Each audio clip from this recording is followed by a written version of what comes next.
Bonjour et bienvenue au Forum du patrimoine. Nous sommes reçus à la Cité de l'Architecture et du Patrimoine, au cœur du Palais de Chaillot à Paris. Ce forum est organisé par le magazine Atrium et Atelier d'Art de France, avec le soutien de la Fondation France Bois Forêt pour notre patrimoine. Avec moi ce matin, un responsable de la Fondation du patrimoine. La Fondation du patrimoine, elle a été créée en 1996. C'est la première organisation privée dédiée à la préservation du patrimoine de proximité. Guy Salavuard, bonjour. Bonjour. Vous êtes directeur des relations institutionnelles et référent pour le bénévolat et l'éthique au sein de la Fondation du patrimoine. Vous êtes venu ce matin pour nous parler du label de la Fondation du patrimoine. Est-ce que vous pouvez nous en dire un petit peu plus, nous présenter ce label ? Bien volontiers. Pour répondre à votre question, il faut se rappeler que l'objet social de la Fondation du patrimoine, c'est la sauvegarde et la mise en valeur du patrimoine en péril, du patrimoine plutôt rural et surtout non protégé par l'État, non inscrit, non classé. Ce patrimoine qui fait notre cadre de vie, qui fait la beauté des paysages, qui attire les touristes, et j'espère que très bientôt ils reviendront très nombreux, et qui aussi participe à la vie économique et à la vie sociale des territoires. Et ce patrimoine qu'on se retient de qualifier de petit, parce que c'est un peu péjoratif, c'est aussi un patrimoine vernaculaire, c'est un patrimoine produit par les territoires, et c'est un patrimoine qui est souvent à la charge de tout le monde et à la charge de personne. Donc à l'origine de la Fondation, à la création de la Fondation en 1996, les fondateurs et le législateur, puisque la Fondation a été créée par une loi, avaient focalisé la Fondation, ce nouvel outil, créé ce nouvel outil pour qu'il se focalise sur ce patrimoine en péril, un peu oublié et surtout non protégé par l'État. Et ce patrimoine, il est de propriété publique ou de propriété privée. Propriété publique, c'est-à-dire les communes, c'est la propriété des communes, les églises, les hôtels de ville, les bâtiments municipaux, les ponts et les jardins qui font partie des propriétés communales. Pour ce patrimoine public ou bien d'association, la Fondation a un outillage qui commence par la collecte de dons, qui se poursuit par des subventions et puis par la recherche de mécénat. Avec la conjugaison de ces trois outils, la Fondation parvient à cofinancer, à alléger ce qui reste à charge pour les communes dans l'entretien de leur patrimoine. Pour le patrimoine privé, et une très grande partie de ce patrimoine non protégé, il est de propriété privée, eh bien, la Fondation a été dotée, dès après sa création, au tout début des années 2000, de la capacité d'octroyer un label. D'octroyer un label aux propriétaires qui engagent des travaux de sauvegarde ou de restauration de ce qu'ils possèdent. Ce patrimoine, ce label, il a été attribué depuis l'origine des temps, depuis l'an 2000, depuis que la Fondation le met en œuvre, à plus de 20 000 propriétaires. C'est beaucoup, mais c'est peu encore. Il y a encore beaucoup de place, beaucoup de travail, puisqu'on estime à 500 000 ou 600 000, personne n'a jamais vraiment compté, mais le nombre d'objets patrimoniaux qui peuvent être éligibles au patrimoine de la Fondation. Alors, la règle importante, c'est la notion de qualité. C'est un label de qualité. Les labels, ils sont souvent de qualité d'ailleurs.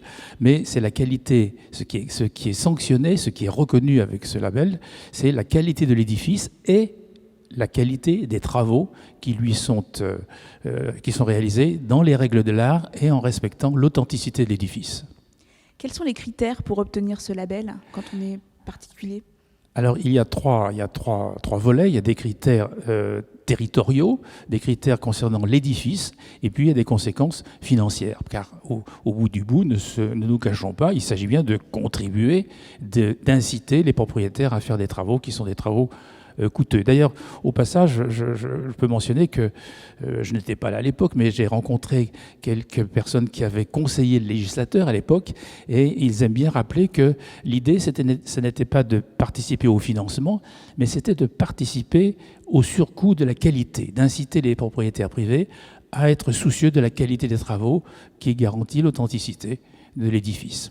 Alors, pour répondre à votre question, les premiers critères sont d'abord territoriaux.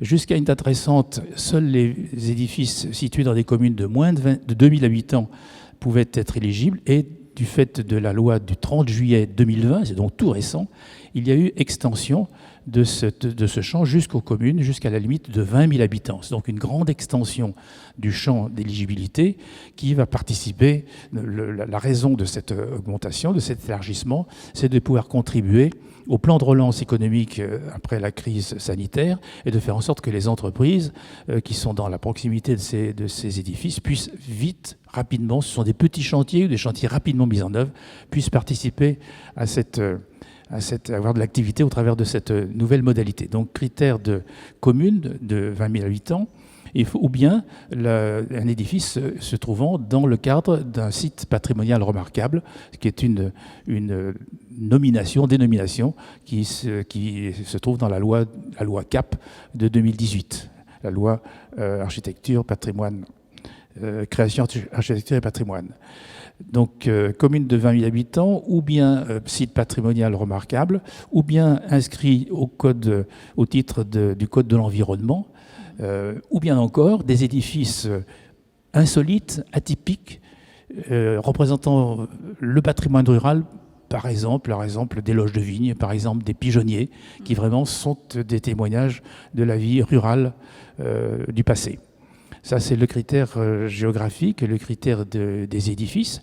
Ce label a des conséquences financières, il faut bien en parler. D'abord, le propriétaire se voit doté d'une subvention de 2% du prix de ses travaux. C'est un petit montant, mais c'est une incitation et c'est une contribution. Et puis, le label a des conséquences fiscales, puisque au vu du label, eh bien, le propriétaire peut déduire de son revenu, de ses impôts, jusqu'à 100%, entre 50 et 100% du coût des travaux qu'il a engagés. C'est effectivement très intéressant pour les particuliers. Comment est-ce qu'ils peuvent constituer leur dossier? Qu'est-ce qu'ils doivent fournir? Eh bien, effectivement, il y a la constitution d'un dossier qui est préparé par nos bénévoles et nos délégués régionaux, mais on va y venir un petit peu après sur l'accompagnement humain. Un dossier est préparé qui garantit d'abord l'authenticité de l'édifice, sa valeur patrimoniale, sa valeur historique, et puis qui vérifie la qualité du chantier qui va être fait, des travaux qui vont être faits. C'est donc un devis, ce sont donc des devis chiffrés, quantifiés, qui sont présentés, qui constituent l'essentiel de ce dossier. Ce dossier étant constitué, notre bénévole régional le soumet à l'UDAP, à l'unité départementale d'architecture et patrimoine. Ce sont donc les architectes des bâtiments de France, c'est l'ABF qui estampille, qui valide ce dossier. La Fondation n'est pas un expert, elle n'a pas de qualité et de délégation pour se comporter comme un expert, elle se réfère au corps d'État qui lui détient cette expertise et qui valide tous les dossiers de label. Et ce n'est qu'avec cet avis favorable que le label est octroyé et que le propriétaire pourra faire ses travaux et puis ensuite faire valoir la défiscalisation auquel il a droit. Apparemment, vous parliez des bénévoles tout à l'heure, ils sont très importants dans le fonctionnement de la Fondation pour accompagner par exemple les futurs labellisés. Comment est-ce qu'on devient bénévole ? De plusieurs façons. Et je pourrais presque dire que tous les chemins sont bons qui mènent au bénévolat. Mais il faut rappeler que la Fondation, effectivement, est incarnée par deux ressources humaines qui sont conjuguées, des bénévoles et des salariés. La Fondation, aujourd'hui, est animée par 600 bénévoles. Elle compte 600 bénévoles, 612 précisément à ce jour, qui sont répartis sur tout le territoire français, métropolitain et ultramarin. Il y a des délégués régionaux, puis des délégués départementaux. Dans chaque département, il y a 101 départements en France, donc il y a 101 délégués, il y a qu'à Mayotte qu'il n'y en a pas. Il y a 100 délégués départementaux qui eux-mêmes se sont entourés de personnes qui sont si on parlait de cyclisme, on parlerait de régionaux de l'État. Ce sont des personnes qui sont natifs d'un territoire, natifs de ce qu'on appelait un pays, un canton, qui connaissent le patrimoine de ce territoire, qui connaissent les élus, qui connaissent les propriétaires, qui savent ce qui change demain, ce qui est en mauvais état, ce qui a besoin que l'on s'occupe de lui. Bref, ce sont ces personnes-là, ces bénévoles, qui sont au contact des propriétaires privés et publics d'ailleurs, les uns et les autres. Donc ce sont eux que l'on va voir si on a un projet à faire, ou ce sont eux qui vont au-devant des propriétaires dont ils savent, parce qu'ils sont introduits sur ce territoire, ils participent à la vie sociale de ce territoire, ils vont au-devant des propriétaires qui ont des projets. Et puis, il y a les salariés. Dans chaque région, il y a 2 salariés dans un bureau, dans un lieu physique, qui assurent la gestion administrative et la gestion financière de l'ensemble de ces projets. C'est la conjugaison de ces 2 ressources qui fait le fonctionnement de la Fondation du patrimoine. Alors, ces bénévoles, ils sont très nombreux, leur nombre a cru progressivement, et on arrive à un moment où il faut renouveler ces bénévoles de la première heure, qui arrivent un peu à l'âge de la seconde retraite, et d'une certaine façon, j'en fais partie. Et il faut aussi en augmenter, en renforcer le nombre, puisque, vous l'avez dit en commençant, la Fondation connaît un développement, elle est beaucoup plus visible et active que par le passé, donc il y a un besoin de renforcement de ce réseau de bénévoles. Et une façon de venir au bénévolat, eh bien, c'est parfois d'avoir eu un label. Il y a un certain nombre de cas de labellisés, de propriétaires labellisés qui se sont tournés vers la Fondation. Il y a d'autres chemins.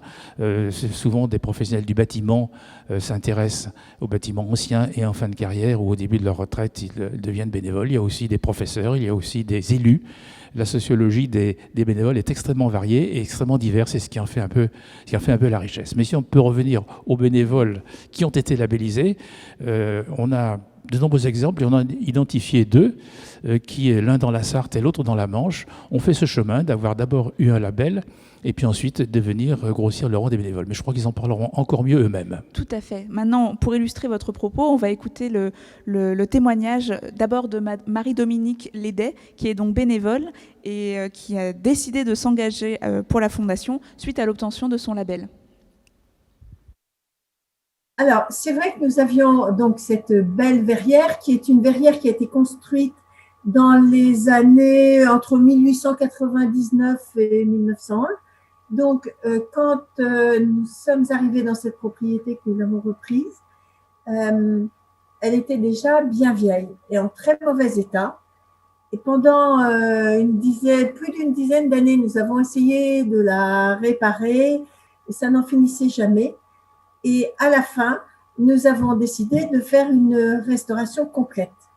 Et nous ont aidé à trouver la Fondation du patrimoine, différents amis, mais aussi l'architecte des petites cités de caractère dont faisait alors partie Poncé-sur-le-Loir, qui nous a conseillé de nous tourner vers la Fondation du patrimoine. Alors, il y a une équipe de 3 ou 4 personnes qui sont venues voir, dont une représentante de l'ABF, qui est venue aussi donner son avis. Et ils nous ont encouragés, ils nous ont d'abord conseillé sur la façon d'organiser les travaux. Ils nous ont incités à y aller projet par projet, action par action. Ils nous ont indiqué comment faire, la marche à suivre, comment contacter des artisans. Et voilà, ça c'était la première étape, prise de contact. Ensuite, il y a eu à constituer un dossier, ce qui était, ma foi, assez intéressant, parce qu'il a fallu qu'on fasse le tri des artisans, qu'on discute bien avec eux, qu'on resitue la maison dans son contexte environnemental de Poncé et aussi dans son histoire. Ensuite, on a dû attendre d'avoir l'octroi d'un label. Et une fois que cela a été donné, les travaux ont pu commencer. Alors, il nous a fallu un petit peu de temps pour contacter la Fondation du patrimoine, mais une fois qu'on l'avait contacté, je dirais que, en gros, entre le moment où la délégation est venue et la fin des travaux, il ne s'est pas écoulé 2 ans. Alors, nous avons eu ensuite 2 autres labels.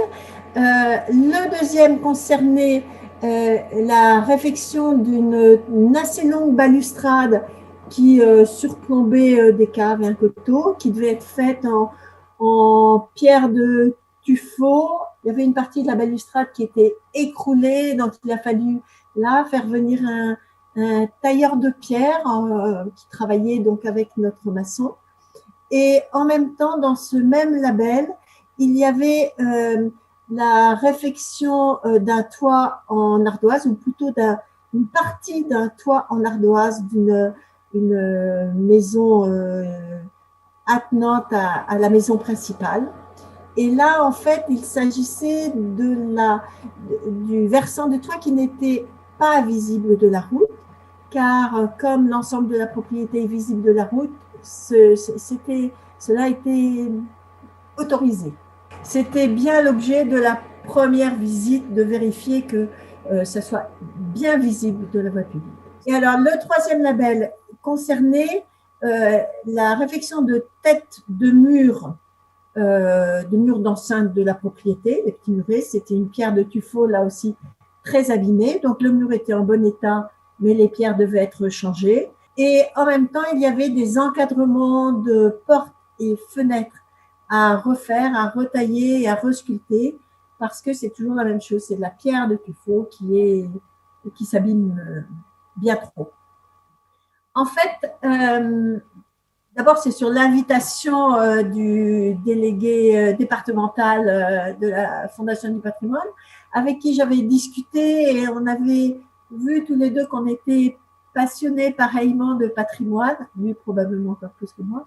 Il m'a dit, mais dans le fond, pourquoi est-ce que vous ne viendriez pas assister à une de nos réunions de la délégation du patrimoine? Et j'ai vu là qu'il y avait d'abord une équipe, que le travail qu'il faisait de soutien, de recherche, de conseil auprès de porteurs de projets très divers dans la Sarthe était extrêmement intéressant. Donc, voilà, j'ai été comme ça, sachant que je faisais partie d'une délégation et que j'avais le soutien technique nécessaire pour pouvoir jouer un rôle sérieux. Ça m'est égal que ce soit le patrimoine des autres. Et j'aime beaucoup aller rencontrer ces porteurs de projets qui sont toujours des gens passionnés, très divers, avec des projets aussi très, très divers. Ça va du tout petit logis de vigne à la belle demeure de village. Je trouve ça très intéressant et j'apprends aussi beaucoup parce que dans la plupart des cas, il y a un membre de la délégation qui est, je dirais, conseiller technique, donc qui connaît très très bien la technique du bâtiment. Et moi, je me régale là, parce que, et de lui, et du contact avec les artisans. Donc, c'est important de parler aussi. C'est quelque chose de très intéressant et très enrichissant. Ça simplifie les choses pour les gens, de voir que obtenir un label, voilà comment ça marche. Il n'y a pas de contraintes qui sont excessives, que c'est avant tout une aide et que les conseils que l'on peut recevoir dans la visite préalable sont aussi des sources intéressantes pour eux. Nous voilà de retour sur le plateau.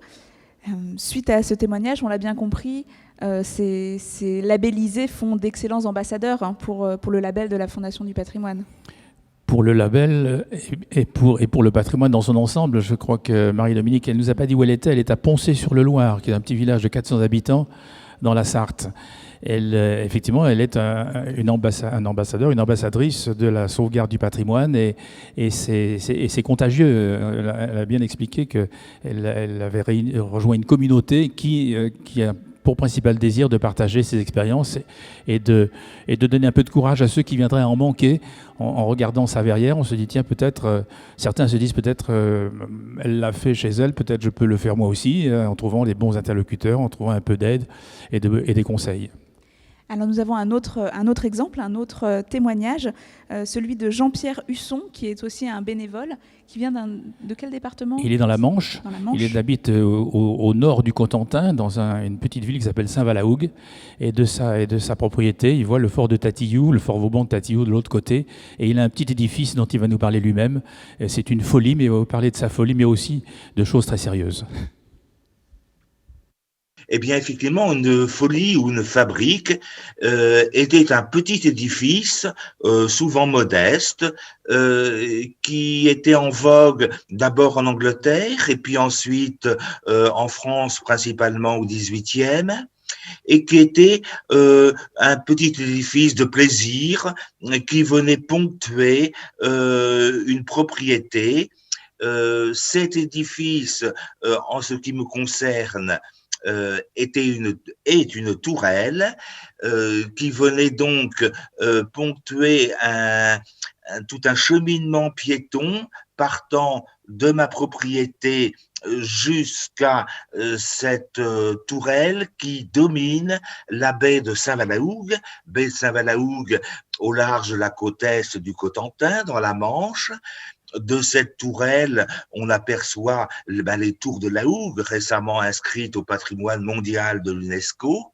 Et cette tourelle était desservie par un réseau de double haies, rejoignant donc la propriété jusqu'à cette tourelle, et elle n'avait pas d'un objet utilitaire, si ce n'est un objet de plaisir, de contemplation du paysage environnant.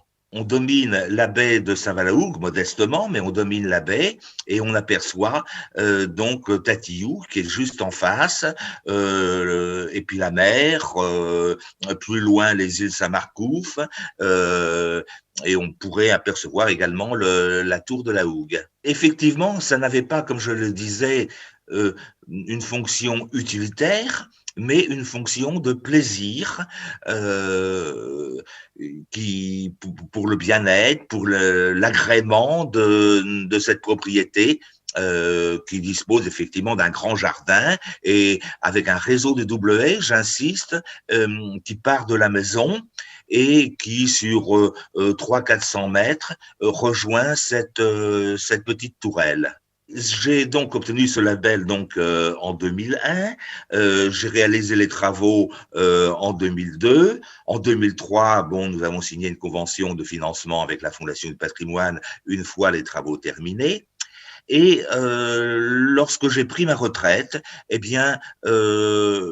décidé, j'avais reçu quelque chose de la Fondation du patrimoine, donc j'ai dit pourquoi pas en échange, si je puis m'exprimer ainsi, redonner un petit peu de mon temps à la Fondation du patrimoine. Alors, dans un premier temps, j'ai été pendant 2-3 ans délégué de pays pour le Val-de-Serre, la côte est du Cotentin. Et puis, en 2014, j'ai eu le plaisir et l'honneur d'être délégué départemental de la Manche. D'abord, naturellement, j'ai un attrait spontané, je dirais, pour le patrimoine, et j'y prends beaucoup de plaisir. D'une part, parce que je vois de belles choses, et par ailleurs, je rencontre des personnes souvent passionnées et passionnante. Donc, je reçois beaucoup en tant que délégué de la Fondation du patrimoine. Je me crée ainsi un réseau amical, aussi bien au sein de la Fondation que parmi des labellisés qui sont devenus des amis. Ce n'est plus des relations professionnelles comme je pouvais avoir. Je tiens à conserver, à maintenir cet aspect amical dans mes relations au sein de la Fondation du patrimoine.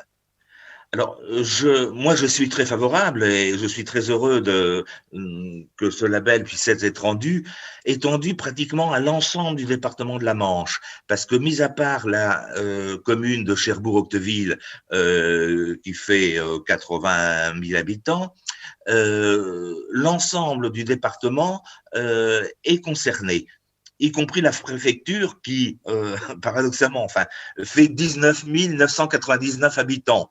Et je ne plaisante pas en citant ce chiffre. Donc, première chose, c'est très bien et je suis ravi parce que je pense que ça va étendre notre champ d'action, crédibiliser également le rôle de la Fondation du patrimoine. Alors, bien évidemment, ça n'est pas sans quelques conditions, quelques soucis qu'il convient de mettre en place pour trouver les financements nécessaires avec les collectivités concernées. Donc ça, c'est un rôle important du délégué départemental, c'est de prendre contact avec les comités de communes, comités d'agglomération, pour trouver des financements permettant d'assumer cette nouvelle tâche. De retour à Chaillot, nous comprenons bien après ce témoignage que les bénévoles sont la force vive de la Fondation du patrimoine. Et on comprend également que pour l'ensemble des territoires, enfin pour une grande majorité des territoires aujourd'hui, ils vont pouvoir... ils peuvent espérer obtenir le label puisque désormais il est disponible auprès des communes de jusqu'à 20 000 habitants. Jusqu'à 20 000 habitants, effectivement. Jean-Pierre Husson a bien souligné ce point de l'élargissement du label, qui est une nouveauté importante, qui a été accélérée. Le législateur, en juillet 2020, a accéléré ça pour que le label contribue au plan de relance économique. Il reste caractérisé par ses fondamentaux, c'est-à-dire que l'édifice concerné doit être visible de la voie publique. Les travaux doivent concerner la sécurité, le clos et le couvert. Il y a une notion de péril qui est maintenue dans cette condition-là. Dans des communes jusqu'à 20 000 habitants, c'est un élargissement considérable. Et de cette façon, les labels peuvent contribuer à la restauration, à la revitalisation des centres-villes et des centres-bourgs. Il y a un programme gouvernemental dans ce sens-là, pour une revitalisation des centres-villes qui ont été abandonnés, des centres-bourgs qui ont été désertés par les habitants. Donc, le fait de restaurer des édifices privés, d'améliorer le cadre de vie, eh bien, c'est une façon de s'insérer dans une politique globale. Parce que le label doit contribuer, c'est pas un outil isolé dans l'esprit de la Fondation, il doit contribuer à l'économie globale d'un territoire. C'est une contribution à l'amélioration de l'habitat, c'est une contribution à l'embellissement du paysage, du cadre de vie. C'est aussi une contribution économique parce que ces travaux sont réalisés par les entreprises qui sont des entreprises de proximité, les artisans ou les entreprises du bâtiment qui sont utilisées, qui sont appelées pour ces travaux, sont des entreprises de voisinage, des entreprises que les gens connaissent, et ce sont des emplois non délocalisables, donc c'est une contribution à l'activité économique du voisinage. Et c'est aussi une contribution à la transition énergétique, puisque mieux vaut, et au développement durable, puisque mieux vaut entretenir l'existant, entretenir le bâti existant, le faire vivre, le réinscrire dans les villacités, plutôt que de démolir et le construire. Et l'outil label de la Fondation se conjugue dans bon nombre de cas avec les autres outils destinés aux bâtiments publics. Il existe de nombreuses communes qui globalisent la boîte à outils de la Fondation et font fonctionner des synergies qui globalement améliorent l'activité économique et la vie sociale des territoires. Et la ville de Cormicy, dans la Marne, est un bon exemple, mais son maire va en parler mieux que moi. Nous allons écouter à présent le témoignage de Dominique Decaudin, maire donc de cette ville de Cormicy dans la Marne, qui illustre un bel exemple de conjonction de moyens pour redynamiser son centre et favoriser le développement local. Effectivement, on est très marqué par la Première Guerre mondiale ici sur notre terroir, hein, et toutes les communes avoisinantes. On est très près du chemin des Dames, qui est plus connu que notre nécropole nationale de la Maison Bleue, où il y a quand même plus de 14 000 corps qui reposent. Donc c'est la 5e plus grande nécropole de France, ici à Cormicy, une nécropole de la Maison Bleue. Sachez que la commune de Cormicy a eu 2 autres communes qui sont rattachées, la commune de Sapigneul et la commune de Lanneville, qui ont été entièrement détruites lors de la Première Guerre mondiale et jamais reconstruites. C'est ainsi que sur le site de Sapigneul, il y a toujours une zone rouge. Voilà l'impact important qu'il y a eu ici sur notre commune. Il est prégnant quand on voit des photos, c'est-à-dire qu'il n'y avait plus une seule maison debout à la fin de la guerre. Et c'est cette reconstruction exceptionnelle qui a été faite à partir de 1922, ici sur la commune, qui nous a permis d'être labellisés petite cité de caractère. On est une petite cité de caractère bien particulière puisque nous sommes la seule petite cité de caractère avec un patrimoine du XXe siècle. Ce label a enclenché toute une série de prises de conscience au niveau de notre commune de l'importance de notre patrimoine. On y vivait tous les jours, c'était un patrimoine dans lequel on vivait bien, mais on ne s'est pas rendu compte de la valeur de ce patrimoine. Et c'est vrai que dès 2013, on en a pris conscience et on a travaillé énormément sur le patrimoine de notre commune. Donc, on a vraiment un projet politique très fort ici sur la commune de revitaliser notre bourg-centre. Et ça, on a pu le faire grâce à notre labellisation. La reconstruction ici à Cormicy, elle a été exceptionnelle à plusieurs égards par rapport aux autres communes. Vous doutez bien que les communes avoisinantes, elles ont été aussi reconstruites. Mais elles ont été reconstruites sur un plan et d'une façon complètement différente de la nôtre. Si vous allez dans des villages qui sont très proches des nôtres, comme Loivre et Courcy, qui ont été complètement détruits, vous trouvez ces grandes rues très larges, Berry-au-Bac, des grandes rues très larges, etc. Alors qu'ici à Cormicy, les conseillers municipaux de l'époque sont allés chercher un architecte urbaniste à Paris, qui s'est appuyé sur le plan castral de la commune et a reconstruit la commune exactement selon les concepts de la mode castrale qu'il y avait auparavant. Il y avait ici une tour qui était le centre du village, des remparts, et ce qu'il y a de remarquable, c'est qu'il a reconstruit, il a fait une ville moderne, nouvelle, en s'appuyant sur ce qui existait avant la Première Guerre mondiale. Et c'est en ça que ça a été exceptionnel. Exceptionnel à notre titre, c'est que cet architecte urbaniste, donc Roger Bouvard, qui est venu de Paris pour faire sa reconstruction, a créé sur place une usine pour fabriquer les matériaux de reconstruction. Et c'est comme ça qu'on a créé ici à Cormicy une brique spécifique, la brique silico-calcaire. Cette brique silico-calcaire, donc, elle est présente partout. C'est pour ça qu'ici à Cormicy, si vous vous baladez, vous voyez ces maisons en briques grises et roses partout, et elles sont toutes différentes. Voilà le côté remarquable de notre reconstruction. L'hôtel de ville, c'est un projet majeur du fait de sa place ici dans notre ville et qui fait face à l'église classée Saint-Cyr et Sainte-Julite. On a une église remarquable qui a utilisé des procédés similaires à celui de la reconstruction de la cathédrale de Reims, par exemple, avec, par exemple, l'utilisation du béton armé, comme pour la cathédrale de Reims, ici à Cormicy. Et juste en face, prône le côté laïque avec l'hôtel de ville qui est remarquable. Et donc, on a travaillé avec la Fondation du patrimoine pour avoir une souscription qui a actuellement bien marché, puisqu'on en est à 7 800 € de recettes dans cette souscription qui a été faite avec la Fondation du patrimoine. Et ça nous a permis aussi de pouvoir collaborer avec des entreprises et des artisans d'art qui ne se seraient pas intéressés à une commune comme la nôtre si on n'avait pas été labellisé par la Fondation du patrimoine. Et là, il faut souligner tout le travail pédagogique qui a été fait aussi par l'équipe municipale. Parce que vous vous doutez bien qu'un patrimoine comme le nôtre, qui n'est pas de vieilles pierres, mais de briques récentes, elles ont moins de 100 ans, vous vous doutez bien que la prise de conscience de ce patrimoine-là, elle n'a pas été acquise d'emblée par la population. Il a fallu faire vraiment un travail de fond par rapport à la population pour expliquer et pour convaincre les gens qu'ils avaient un patrimoine exceptionnel. Et là, je rebondis, c'est grâce aussi au label de la Fondation du patrimoine qu'on a pu aussi permettre aux particuliers de faire des rénovations de qualité. Actuellement, on a 12 labels, donc 12 labels qui sont en cours pour permettre aux gens d'avoir une aide de la Fondation du patrimoine pour leur permettre de réhabiliter leur patrimoine individuel. On a travaillé d'abord avec le CENCA, le Centre de conservatoire du patrimoine de Champagne-Ardenne, qui a monté des dossiers et qui a sollicité donc la Fondation du patrimoine pour un accompagnement justement sur la préservation de ce grand marais.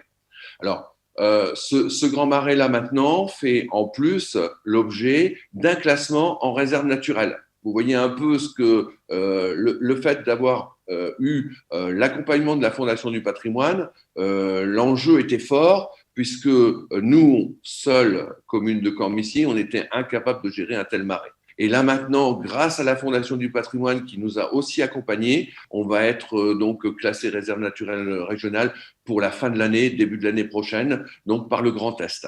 Quand on vous parlait de redynamisation du centre-bourg, là, on est au cœur du sujet et on est vraiment dans l'axe principal de la politique municipale.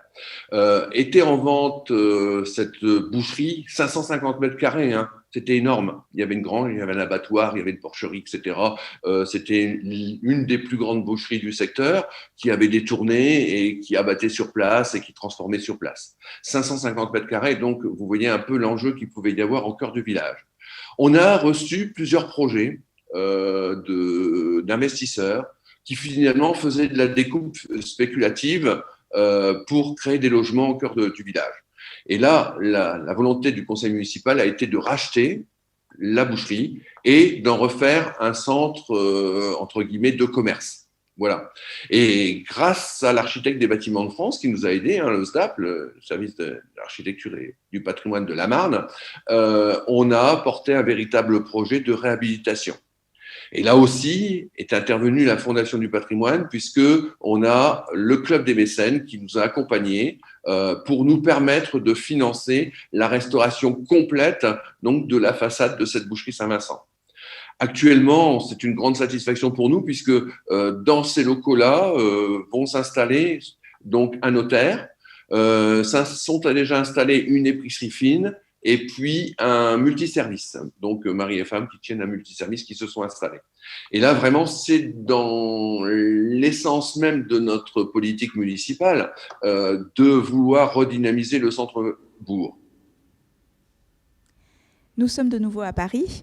On voit bien à travers cet exemple que l'importance de mettre le patrimoine au centre d'une politique municipale et quels sont les outils aujourd'hui qui sont disponibles, notamment le label de la Fondation du patrimoine, qui permet réellement de redynamiser les centres anciens et en même temps de promouvoir l'économie, et pas seulement liée au tourisme. Effectivement, le témoignage de M. Descoudin est assez démonstratif puisqu'il montre bien, il l'a très bien exprimé lui-même, la conjonction des moyens, la synergie qui est développée entre les différents outils pour le patrimoine privé et le patrimoine public. Et il a bien démontré que sauvegarder le patrimoine, c'est bien sûr respecter, exercer le devoir de mémoire, respecter la mémoire de ceux qui ont reconstruit en l'occurrence cette ville qui a été complètement détruite pendant la guerre de 14. C'est respecter leur mémoire, c'est la faire connaître, mais c'est aussi, pour autant, ça n'est pas une vision passéiste ou une posture nostalgique tournée vers le passé. C'est une contribution à la vie économique et à la vie sociale et à l'éducation des nouvelles générations, parce que ce patrimoine, finalement, on le reçoit pour le transmettre, et pour le transmettre de façon à ce que le message qu'il porte soit lisible, et lisible par le plus grand nombre, le plus durablement possible. Très bien, nous terminerons là-dessus. Je vous remercie beaucoup pour votre participation. Merci à vous. Au plaisir de nous retrouver sur cette même plateforme pour évoquer d'autres sujets dans le cadre du Forum du patrimoine. À bientôt et merci.